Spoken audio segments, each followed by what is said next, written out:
ماہ و سال کی کہانی اور ماہ رمضان۔ یہ رمضان ہے، بہت ہی خوبصورت مہینہ ہے، ایمان کی چارجنگ کا مہینہ ہے۔ اب تو ہر بچہ چارجنگ سے واقف ہے نا؟ چارجر لگانا ہے، موبائل چارج ہو جائے بہت اچھا چلے گا، موبائل چارج نہیں ہوگا تو کام نہیں کرے گا، ٹارچ نہیں جلے گی یعنی روشنی نہیں ہوگی، تصاویر نہیں کھینچے گا، میسیجز نہیں بھیجے گا۔ موبائل چارج ہو جائے تاکہ ہم ایک دوسرے سے کنیکٹ رہ سکیں۔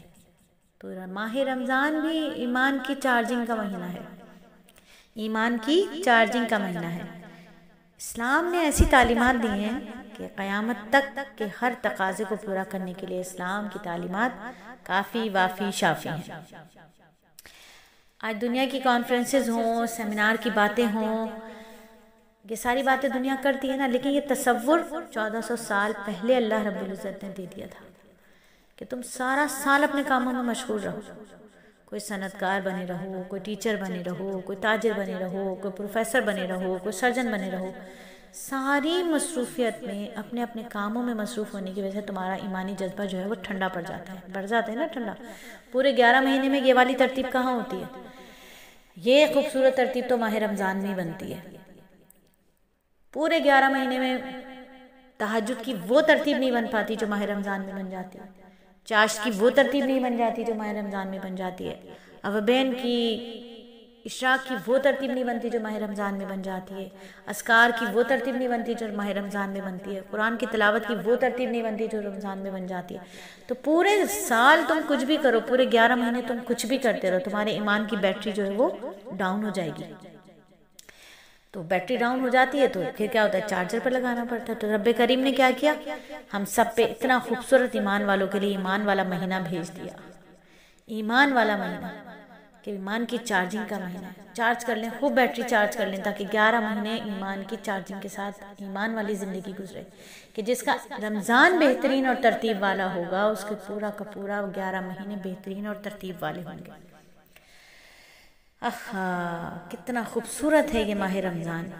روزے فرض کر دیے، رات کو تراویح سنت کر دی، قرآن پاک کا پڑھنا سنت قرار دے دیا۔ دونوں کاموں کو انسان کو خود ہی فائدہ ہے۔ تراویح پڑھنے کا بھی انسان کو خود فائدہ ہے، قرآن پڑھنے کا بھی خود فائدہ ہے۔ اللہ تعالیٰ اتنے شان والے ہیں کہ اللہ تعالیٰ کی شان کو جو بیان کرتے ہیں اللہ اس کو بھی شان والا بنا دیتے ہیں۔ تو وہ جتنا اللہ کا کلام کوئی پڑھتا ہے اللہ اس کو بھی شان والا بنا دیتے ہیں۔ تراویح ایک ورزش بھی ہے، ایکسرسائز بھی ہے، جسمانی ایکسرسائز ہے، روحانی ورزش ہے، روح کو مضبوط کرتی ہے، کلام پاک سے جوڑتی ہے، انسانی جسم پر اچھے اثرات پڑتے ہیں۔ سارے روزے، ساری تراویحاں اس کے اثرات ہم سب پر پڑ رہے ہیں۔ جو نورانی کیفیات اس مہینے میں بنتی ہیں وہ پورے 11 مہینے میں نہیں بنتی، وہ نورانی کیفیات۔ نبی صلی اللہ علیہ وآلہ وسلم کی روحانی تعلیمات کے ساتھ ساتھ جسمانی صحت کے بارے میں بھی اصول بتا دیے نا۔ اپنے جسم اور صحت کی حفاظت ہم کیسے کر سکتے ہیں، کیسے ان کا خیال رکھ سکتے ہیں، اللہ رب العزت نے بیان فرما دیا۔ ایک حدیث ہے نا، میدہ تمام بیماریوں کی بنیاد ہے، میدہ تمام بیماریوں کی بنیاد ہے۔ تم جسم کو وہ دو جس کی اس کو اشد ضرورت ہے، علاج پرہیز سے بہتر ہے۔ جب عیسائی حکیم نے علی بن حسین کی زبانی، ایک عیسائی حکیم تھا، ٹھیک ہے نا، اس نے یہ حدیث سنی تھی، کس سے سنی تھی؟ علی بن حسین کی زبان سے۔ کتنے پیارے اصول اللہ کے نبی نے اس حدیث میں ہمیں بتا دی کہ میدہ تمام بیماریوں کی بنیاد ہے، تم جسم کو وہ دو جس کی اس کو اشد ضرورت ہے، پرہیز علاج سے بہتر ہے۔ جب عیسائی حکیم نے علی بن حسین کی زبان سے یہ قرآن اور حدیث میں موجود طب کے یہ رہنما اصول سنے تو کہنے لگا تمہاری کتاب اور تمہارے رسول نے جالینوس کے لیے کوئی طب نہیں چھوڑی۔ آج ڈاکٹر لوگ تصدیق کرتے ہیں کہ ہماری ایٹنگ ہیبٹ، ہمارے کھانے کی جو عادات ہیں وہی ہماری بیماریوں کو ڈیسائیڈ کر رہی ہیں۔ مثلا اگر ہم بہت زیادہ چینی کھا رہے ہیں شوگر کے مریض بنے جا رہے ہیں، بہت زیادہ کریمی آئلی چیزیں کھا رہے ہیں، جوسی چیزیں کھا رہے ہیں، کولیسٹرول ہائی لیول ہو رہا ہے۔ بہت زیادہ چٹپٹی چیزیں کھا رہے ہیں تو السر بلڈ پریشر کے مریض بن رہے ہیں۔ نبی صلی اللہ علیہ وآلہ وسلم نے ارشاد فرما دیا تھا میدہ تمام بیماریوں کی بنیاد ہے، یہیں سے بیماریاں شروع ہوتی ہیں۔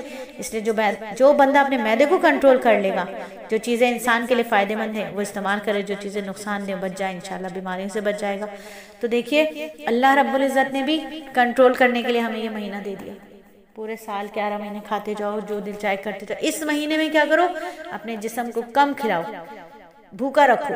بھوکا رکھنے کی عادت، نفس تمہیں حاوی نہیں ہوگا تمہارے اوپر، کیونکہ بھوک میں نفس حاوی نہیں ہوتا۔ کہتا نا کہ فرعون کو اگر اتنی زیادہ دولت نہ ملتی، اس کا پیٹ بھرا ہوا نہ ہوتا، وہ کبھی خدائی کا دعویٰ نہ کرتا۔ تو یہ ماہ رمضان ہے، رحمان کا مہینہ ہے، بہترین مہینہ ہے، یہ چارجنگ کا مہینہ ہے۔ خوب اپنی بیٹری چارج کیجئے، ایمان کی بیٹری چارج کیجئے، میں بھی کروں، آپ بھی کریں۔